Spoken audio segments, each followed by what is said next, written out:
तो I am invincible की episode number 84 की स्टार्टिंग में अपनी स्वॉर्ड का इस्तेमाल करते हुए एक पावरफुल अटैक वेंजन के ऊपर मारता है। वेंजन को बिल्कुल भी फर्क नहीं पड़ता। वो आगे से कहता है कि तुम्हारी सारी बातें यहाँ पे बकवास थी, मुझको इससे तो कुछ भी नहीं हुआ। हमले के साथ में तो यहाँ पर मुझे घंटा भी कुछ फर्क नहीं पड़ा। हमने उससे कहता है कि मेरे इस स्वॉर्ड के हमले ने तुम्हारे फ्लैश को नहीं काटा है, उस वर्ल्ड की लाइफ फोर्स को काटा है जिससे कि तुम कनेक्टेड हो करके वेंजन को समझ में आ जाता है कि यहाँ पर उसकी डायरेक्ट टिकट कटी है। अचानक से उसकी बॉडी वहाँ पर धीरे धीरे डिसॉल्व होती हुई डिसइंटीग्रेट होने लगती है। जैसे चिल्लाते हुए कहता है कि यहाँ पर हेवनली टाउ के पास में भी इतनी ज्यादा ताकत नहीं होती है, डायरेक्ट सीधा किसी की लाइफ फोर्स को ही उसके वर्ल्ड से काट दे। उससे कहता है कि तुम्हें क्या पता है कि आखिर यहाँ पर वर्ल्ड की पावर क्या होती है। जिलन वहाँ पर अपनी उसी टेक्निक का इस्तेमाल करते हुए वहाँ पे बाकी के सभी डीमंस की लाइफ फोर्स को उस दुनिया के साथ में काट देता है। सभी डीमंस भी वेंजन के साथ में उसी की तरह डिसॉल्व हो जाते हैं। सिस्टर भी उन लोगों को अपनी खुली आंखों से इस तरीके का हाल देखता है तो वो भी वहाँ पर पूरी तरीके से बौखला जाता है। वहाँ पर इतनी आसानी से अपने युवा गेट की हार इतनी आसानी से हजम नहीं होती। बाकी के ह्यूमन कल्टिवेटर्स तो जुलियन के लिए काफी ज्यादा खुश होते हुए कह रहे होते हैं में यही है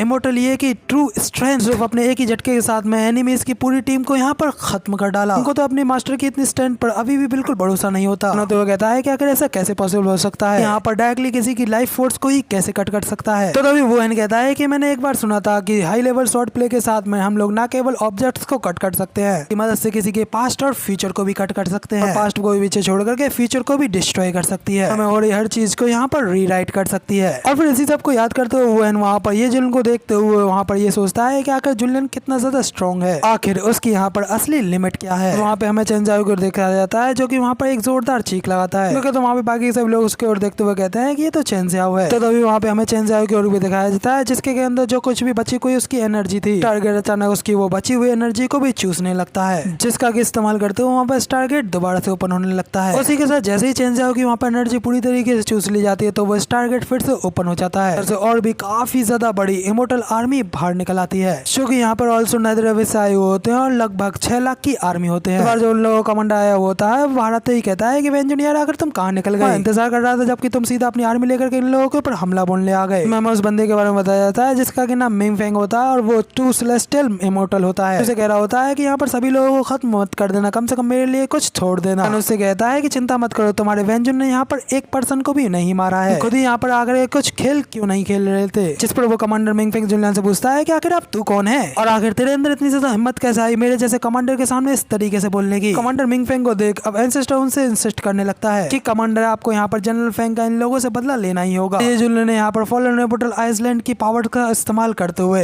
यहाँ पर कमांडर वेंजन की पूरी आर्मी के साथ में उनको भी खत्म कर दिया है। एंसेस्टर वहाँ पर खुश होते हुए अपने मन में कहता है इस बार तो तुम यहाँ पर बिल्कुल नहीं बचने वाले, कोई फर्क नहीं पड़ता है कि तुम यहाँ पर कितनी ज्यादा ताकतवर हो, मुझे यकीन नहीं होता है कि तुम यहाँ पर इतने सारे लोगों के खिलाफ खड़े हो पाओगे। मिंग तो ये बात सुनने के बाद में काफी ज्यादा गुस्सा हो जाता है और उल्टा एंसेस्टर के गले को दबाते हुए उससे पूछता है आखिर तुम मेरे सामने झूठ बोलने की हिम्मत कैसे हुई, क्योंकि अगर ये सच है तो बताओ कि आखिर उनकी बची हुई रेमेडीज बॉडीज कहाँ हैं। जुलियन अपनी स्वॉर्ड के साथ में वहाँ पर कमांडर मिंग के ऊपर एक हमला कर देता है, जिससे कि वो कमांडर मिंग बड़ी आसानी से बचते हुए जुलियन से कहता है कि बहुत अच्छे बच्चे, तुम्हारे अंदर हिम्मत आगे मेरे ऊपर हमला करने की। कहता है कि ये तो सिर्फ एक मिस्टेक थी, बस तुम्हें यहाँ पर दिखाना चाह रहा था कि आखिर उनकी बॉडीज कहाँ पे चले गए। साथ ही हमें दिखाया जाता है कि जुलियन का वो हमला कमांडर मिंग के ऊपर नहीं बल्कि वहाँ पर उस एंसेस्टर के ऊपर लगा होता है। एंसेस्टर की बॉडी भी वहाँ पर डिस्ट्रॉय होकर के गायब होने लगती है। तो वो सब कुछ खुद अपनी आंखों से इस तरीके से देख करके तो कमांडर मिंग भी काफी ज्यादा घबरा जाता है। हैरान तो वो कहता है कि इस बंदे ने तो यहाँ पर इसकी लाइफ फोर्स ही काट दी, जिसकी वजह से ये बंदा यहाँ पर धूल की तरह मिट गया। तो वो कमांडर वहाँ पर अपनी 6 लाख की आर्मी को कमांड करते हुए कहता है जल्दी से यहाँ पर 6 फेज किलिंग अरे को सेटअप करो, सराउंडिंग को यहाँ पर इस अरे फॉर्मेशन से घेर लो।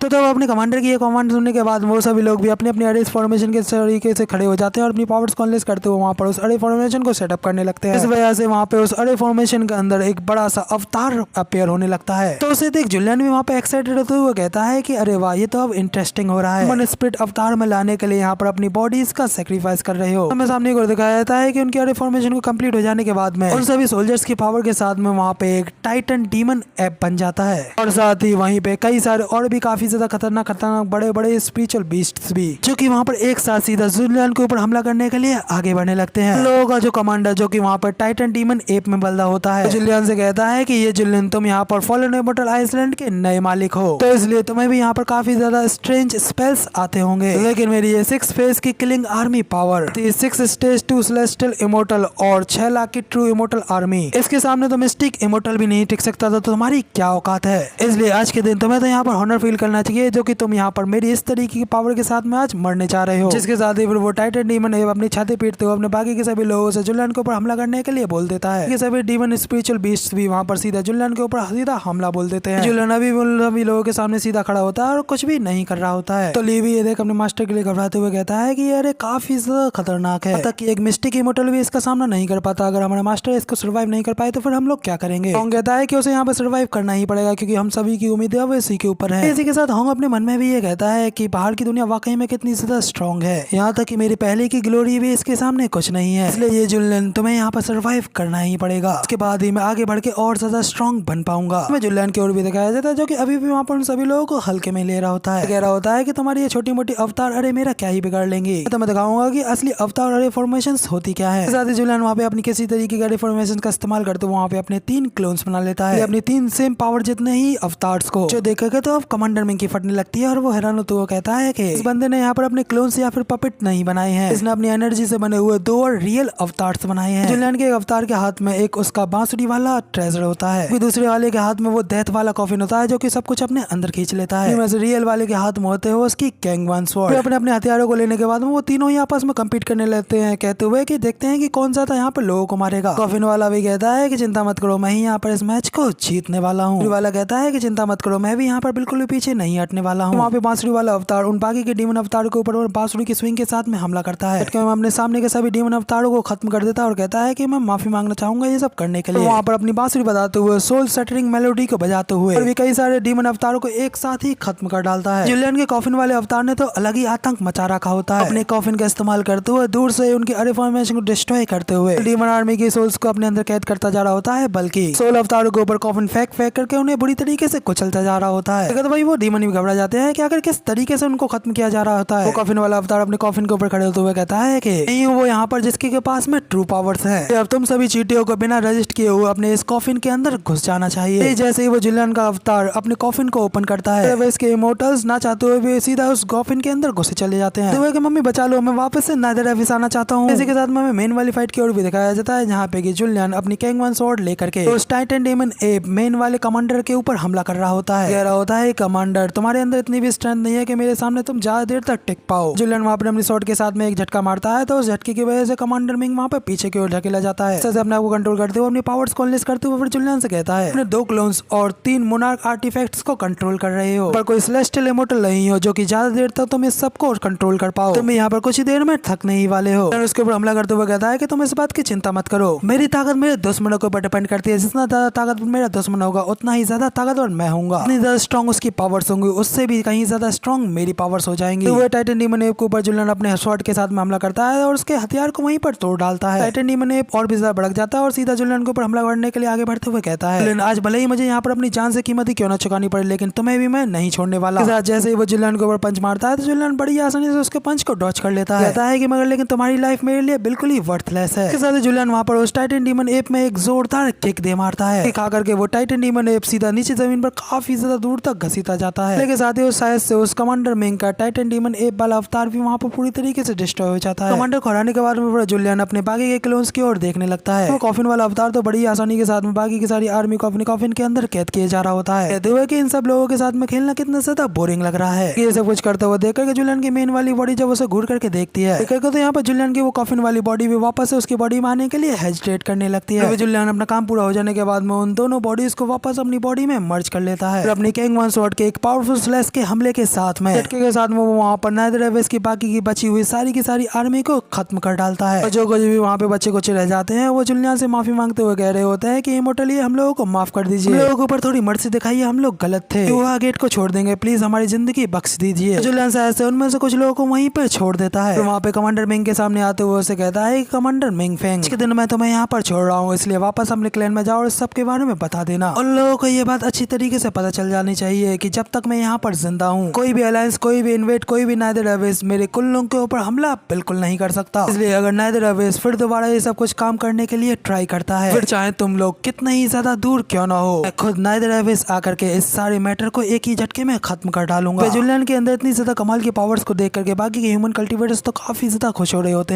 हैं कि इस बंदे ने लाखों इमोर्टल्स को यहाँ पर अपनी पावर के साथ में खत्म कर डाला। अकेले ही बाहर के एलियंस के साथ में फाइट लड़के यहाँ पर हमारे कुल्लू के कल्टिवेटर्स को बचा लिया। वाकई में इमोर्टलिया का विजन और हॉनर काफी ज्यादा ग्रेट है। वन भी कहता है कि हाँ अब जो कोई भी हमारे कुल्लू के ऊपर हमला करने की हिम्मत करेगा। यहाँ पर एक साथ मिलकर के उन लोगों को ढूंढ ढूंढ कर मारेंगे। अभी बाकी के सभी लोग भी वुहेन के पीछे ये सभी बातें चैंट करने लगते हैं। वंडर मिंग की ओर देखते हैं, जिसको कि अब अच्छी तरीके से समझ में आ गया होता है कि ये जो लिन पावरफुल इसलिए है क्योंकि यहाँ पर जितना भी ज्यादा स्ट्रॉन्ग उसका अपोनेंट होगा, सामना करने के लिए उससे भी ज्यादा स्ट्रॉन्ग बन जाएगा। फिर इसके सामने नेदर क्लैन का एंसेस्टर क्यों ना जाए तो वो भी इसके हाथों जरूर हारा जाएगा। जुलियन फिर मिंग से कहता है कि अब क्या तुम यहाँ पर खाना खा करके जाओगे क्या, इससे पहले कि मेरा मूड बदल जाए और मैं तुम्हारी भी यहाँ पर फील्डिंग सेट कर दूं। मिंग आगे से घबराते हुए कहता है कि नहीं नहीं मालिक, हम लोग जा रहे हैं, आप चिंता मत कीजिए। और अपने मन में कहता है कि मुझे यहाँ पर एंसेस्टर को इन सभी चीजों के बारे में बताना ही पड़ेगा। यहाँ पे मिंग की नजर चेंजाओ के ऊपर पड़ती है, जो कि यहाँ पर इतने समय बौखलाया हुआ था। वहाँ पे बौखलाते हुए यही चिल्लाया जा रहा होता है कि मारो इन्हें, मारो इन्हें। उस बौखलाए हुए चेंजाओ को पकड़ लेता है उसे अपने साथ ले जाने के लिए। चेंजाओ यहाँ पे रहेगा तब तक ये स्टारगेट ओपन ही रहेगा। अगर ये जो स्टारगेट के ओपन होने की वजह से अगर उनके क्लैन में आ गया तो भैया फिर पूछो ही मत कि वो वहाँ पे आकर के क्या तंग पी लेगा। वहाँ पर चेंजाओ को पकड़ता है और अपने साथ नेदर वर्ल्ड में ले जाता है। जुलियन के साथ में चांस बिल्कुल भी नहीं लेना है। हम लोग अगला सीन नेदर क्लैन के अंदर देखते हैं, जहाँ पे कि मिंग अपने एंसेस्टर के सामने बैठा हुआ होता है। वो अपने एंसेस्टर को बताता है कि उनका जो प्लान था वो यहाँ पर बुरी तरीके से फेल हो चुका है। यहाँ पर अकेले उनके कई लाख इमोर्टल सोल्जर्स को मार गिराया है। वो एंसेस्टर भड़कते हुए उसके ऊपर ही हमला करते हुए कहता है कि बहाना देना तो कम से कम ढंग का तो दो। अकेला बंदा यहाँ पर इस तरीके से लाखों बंदों को ऐसे कैसे बढ़ा सकता है, दौड़ना ऐसे ही हो सकता है। साथ में जो उसका कुल्लू का प्लान था वो अभी के लिए उसे ड्रॉप भी कर देता है। समय उनकी बाकी की अलायंस अभी कहीं और भी लगी हुई है उनके एरिया को और भी ज्यादा बढ़ाने के लिए। और वैसे भी अभी के लिए उनका ये स्टारगेट भी बंद हो चुका है, तो अभी के लिए उनको ये प्लान बंद करना ही होगा। अगला सीन हमें सीधा इमोर्टल रेल्म का दिखाया जाता है। सीधा हमें युवा पैलेस का सीन दिखाया जाता है। बंदा इतना ज्यादा भड़का हुआ होता है कि वो वहाँ पर अपनी चाय की प्याली को भी गुस्से में फेंक देता है। युवा गेट का वही एंसेस्टर वही बंदा होता है जो कि यहाँ पर उन एलियंस यानी नेदरवेस के साथ में मिला हुआ होता है। प्लान उन लोगों के साथ मिलकर के ये सब कुछ करने का होता है। इतना ज्यादा गुस्सा इसलिए हो रहा होता है क्योंकि उसे यकीन नहीं हो रहा होता है कि यहाँ पर कुल्लू के लूजर इतने ज्यादा ताकतवर हो गए, नेदरवेस की आर्मी को भी इत्यादि से रोक चुके हैं। हमें इसके बारे में बता देता है जिसका के नाम युवा सेन है। युवा गेट का फाउंडर और इमोर्टल वेनरेबल भी है। इमोर्टल से भी काफी ज्यादा शक्तिशाली और उनसे ऊपर वाली पोस्ट का। यहाँ पर अपनी पावर्स को अनलेस करते हुए वहाँ पर अपने प्रोजेक्शन या फिर अपने स्पिरिट को नीचे की ओर भेजता है। लेकिन आखिर में यहाँ पर नीचे ये सब कुछ हुआ तो कैसे हुआ? ये इसकी रियल सोल फॉर्म नहीं होगी बल्कि ये इसकी हल्की सी सोल का फ्रेगमेंट इसका हिस्सा होगा। वहाँ पे उसने ये पूरा मूड बना लिया होता है कि यहाँ पर जिन लोगों ने भी यहाँ पर उसके इस प्लान को फेल किया है, तो यहाँ पर बिल्कुल भी नहीं छोड़ने वाला है, फिर चाहे वो कोई भी क्यों ना हो।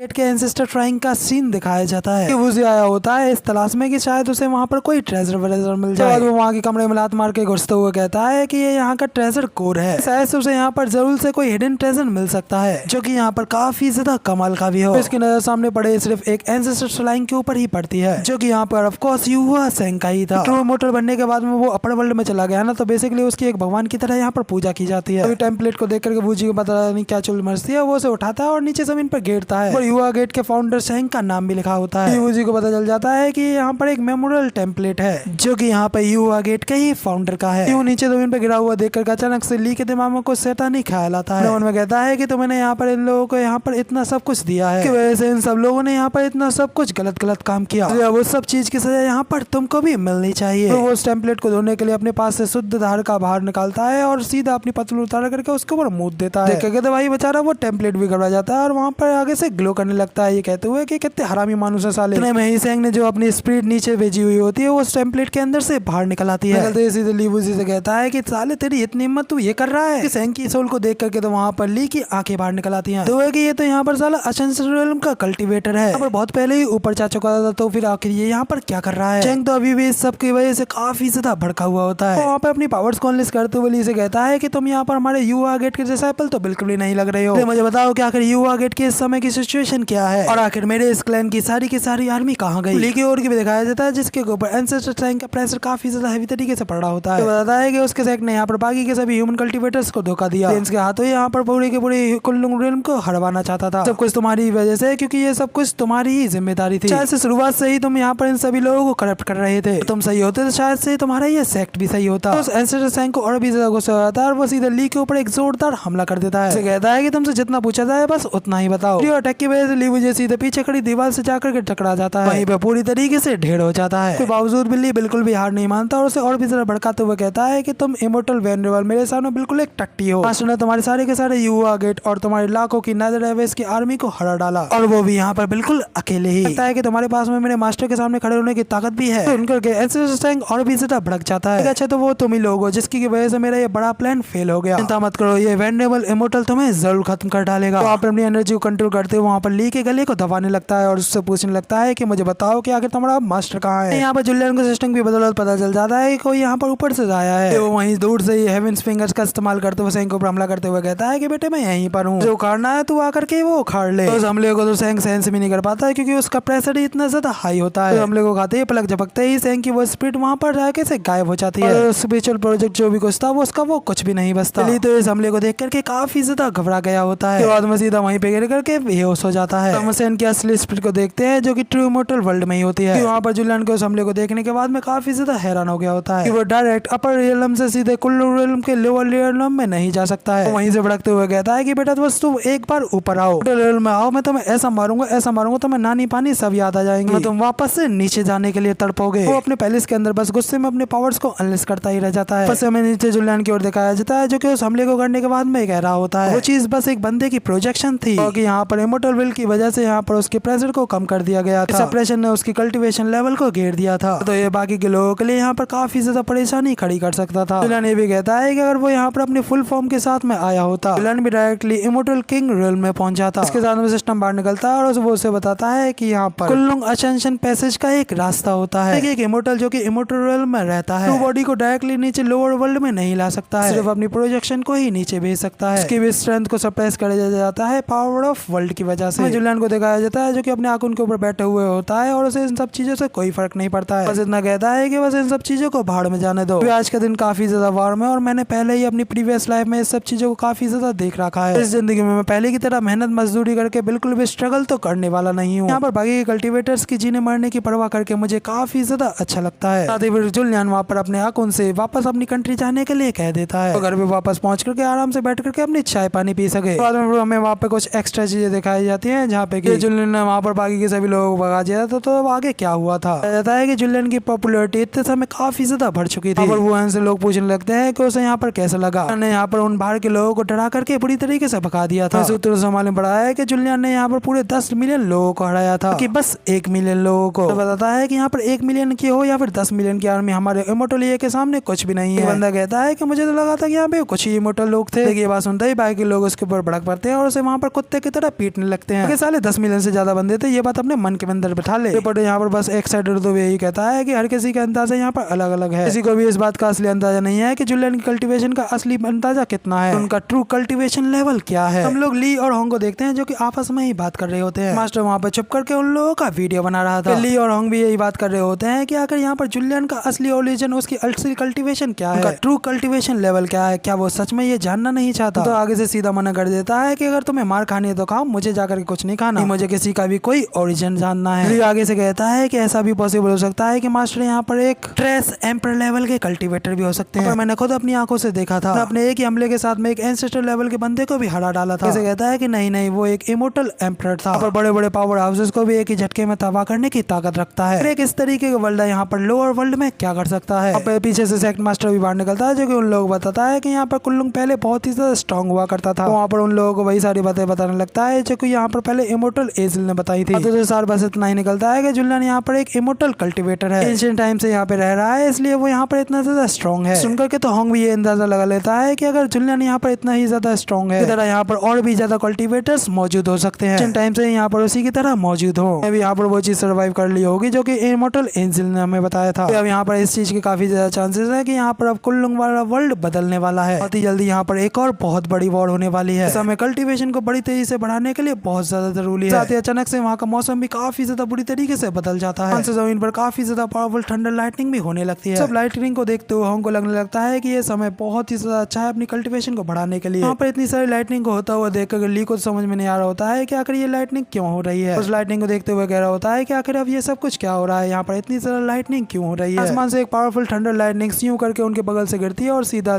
होंग के ऊपर जाकर के गिरती है। थंडर लाइटनिंग गिरने का मतलब यही है कि इतने समय अब होंग का ब्रेक थ्रू करने का समय आ चुका है, इसलिए अब होंग यहाँ पर हेवनली ट्रिब्यूलेशन का सामना करने वाला है। उनकी ओर से जुलियन को भी बताया जाता है कि उसका यहाँ पर एल्डेस्ट डिसाइपल स्ट्रेट के 89 ट्रिब्यूलेशन का सामना करने जा रहा है। उनकी ओर से एडवाइस दी जाती है कि मास्टर यहाँ पर अब खर्चा करने के लिए तैयार हो जाए, पार्टी साटी बैंक्वेट जो रखनी है तुमको। समय ये सब कुछ देख करके होंग की तो खुशी का ठिकाना ही नहीं रहता। कुछ वगैरह होता है कि अब आखिरकार यहाँ पर समय आ गया है वापस एक इमॉर्टल बन के यहाँ पर साइन करने का। उतने में एक पावरफुल थंडर लाइटनिंग सीधा उसके ऊपर आ गिरती है। समय उसके ऊपर 89 लाइटनिंग का हमला होने वाला होता है, इसलिए शुरुआती लाइटनिंग उसके सामने कुछ भी नहीं होती है। यहाँ पर बहुत सारी शुरुआती लाइटनिंग बड़े ही इजीली अपनी पावर के साथ में रोक ले रहा था। फिनिक्स फ्लेम का इस्तेमाल करते हुए वो लाइटनिंग को ही पीछे ढकेले दे रहा था। ये सब कुछ देख होंग की तारीफ करते हुए कहता है कि तो एल्डेस्ट ब्रदर हमेशा ही उल्टा सीधा काम करता रहता है। जब भी स्ट्रेंथ की बात आती है तो वो आगे बढ़ने के लिए बिल्कुल भी पीछे नहीं हटता। जब सेक्ट मास्टर भी उस हेवनली ट्रिब्यूलेशन को देखता है तो वो हमें बताता है कि इमॉर्टल असेंशन लाइटनिंग ट्रिब्यूलेशन के बारे में हमारे एंशिएंट टेक्स्ट में लिखा हुआ है। एंशिएंट टेक्स्ट के मुताबिक यहाँ पर 9 बार मौत का सामना करना होगा, अगर के यहाँ पर 10वीं बार में सर्वाइव करना होगा। तो यहाँ पर इजिली इस सब चीज को बड़ी आसानी से हैंडल किया जा रहा होता है, इसलिए यहाँ पर उसकी पावर से अपने आप को कंपेयर करके निराश हो जाता है, कहते हुए कि क्या उसके सेक्ट में वही यहाँ पर इतने ज्यादा बेकार है कि जो कि सेक्ट के डिसाइपल्स ही इतने बड़े बड़े ट्रिब्यूलेशन का सामना किए जा रहे हैं। ट्रिब्यूलेशन का सामना करना उनके लिए तो बच्चों का खेल हो, जैसे ऑर्डिनरी लोग तो यहाँ पर सिर्फ सर्वाइव करने के लिए ही जिंदा रह पा रहे हैं। सेक्ट मास्टर की ये बात सुनता है तो वो सीधा 3 कदम उससे दूर हट जाता है, ये कहते हुए कि मास्टर जी मुझे यहाँ पर अपने जैसे ऑर्डिनरी लोगों के साथ में शामिल बिल्कुल मत करो। मास्टर का सेकंड डिसाइपल होने के नाते मेरा फ्यूचर भी यहाँ पर एकदम ब्राइट है। होंग की ओर दिखाया जाता है, जिसको कि अब कितनी सारी लाइटनिंग का सामना करने के बाद में धीरे धीरे समझ में आने लगता है कि अब लाइटनिंग थोड़ी अलग होती जा रही है, क्योंकि लाइटनिंग स्ट्राइक्स और भी ज्यादा प्योर और भी ज्यादा खतरनाक होती जा रही थी। लाइटनिंग ट्रिब्यूलेशन का सामना करने के बाद में अब होंग आगे कहता है अगर इमॉर्टल डाओ स्वीट रेन कहाँ है। ट्रिब्यूलेशन का सामना करने के बाद में वो अभी तक बाहर क्यों नहीं निकली है। में और भी ज्यादा पावरफुल पर्पल थंडर लाइटनिंग का तड़कता भड़कता हुआ झटका सीधा उसके ऊपर जाकर के लगता है और होंग से टकराते ही उसकी आत्मा तक अंदर से हिला देता है। तब जाकर के होंग को समझ में आता है कि अभी तो ट्रिब्यूलेशन पढ़ना बस शुरू ही हुआ है, बल्कि खत्म नहीं। धीरे धीरे करके जो भी ट्रिब्यूलेशन स्ट्राइक्स होंगी वो यहाँ पर और भी ज्यादा स्ट्रॉन्ग होती जाएंगी। देखते हुए होंग आगे कहता है कि मेरे ऊपर अब तक 2 sets of 918 heavenly lightning strikes तो हो चुकी है, आखिर ये तीसरी वाली मेरे ऊपर क्यों आ रही है, वो भी यहाँ पर इतनी ज्यादा स्ट्रॉन्ग है। इसलिए क्योंकि यहाँ पर मेरी कल्टीवेशन काफी ज्यादा हाई है। इस सबसे भी मुझे कोई फर्क नहीं पड़ता, आज मैं यहाँ पर इस लाइटनिंग ट्रिब्यूलेशन को यहाँ पे हरा करके ही रहूंगा, अपने आए के ब्रेक थ्रू को कंप्लीट करके मानूंगा। दूसरी ओर हमें जुलियन के बैठक का भी सीन दिखाया जाता है, जहाँ पे जुलियन की सेवा में मस्त अपना नाश्ता मार रहा होता है। ऐसी कहती है कि मास्टर अगर सीनियर ब्रदर इसी तरीके से लाइटनिंग में फंसे रह गए तो क्या वो यहाँ पर मारे जाएंगे। जुलियन कहता है कि चिंता मत करो, जब तक यहाँ पे मैं जिंदा हूँ तुम लोगों में से किसी के भी साथ में कुछ नहीं होने वाला। उस लाइटनिंग को देखते हुए जुलियन आगे से कहता है कि आखिर 89 लाइटनिंग ट्रिब्यूलेशन होता क्या है। हमें यहाँ पर डोंकी और चिकन को टेलीपैथी के साथ बात करते हुए भी सुनते हैं। आगे से कहता है कि किसे पता कि यहाँ पर इसके डिसाइपल को एक फॉर्चून मिला है या फिर दुनिया का सबसे बड़ा अनफॉर्चून। ट्रिब्यूलेशन तो यहाँ पर सबसे हार्डेस्ट ट्रिब्यूलेशन में से एक माना जाता है। पर स्ट्राइक्स लगातार एक आदमी के ऊपर पड़ती रहती है। यहाँ पर उसे कोई सर्वाइव कर लेता है तो उसकी आने वाली कल्टीवेशन यहाँ पर बहुत ही ज्यादा बढ़ जाती है, एकदम स्मूथ। लेकिन परेशानी वाली बात तो यही है कि आज तक यहाँ पर उसे कोई सर्वाइव ही नहीं कर पाया है। तो यहाँ पर ये पूरी तरीके से साबित करने के लिए हम चिकन फिनिक्स को भी देखते हैं, जो कि यहाँ पर कहती है कि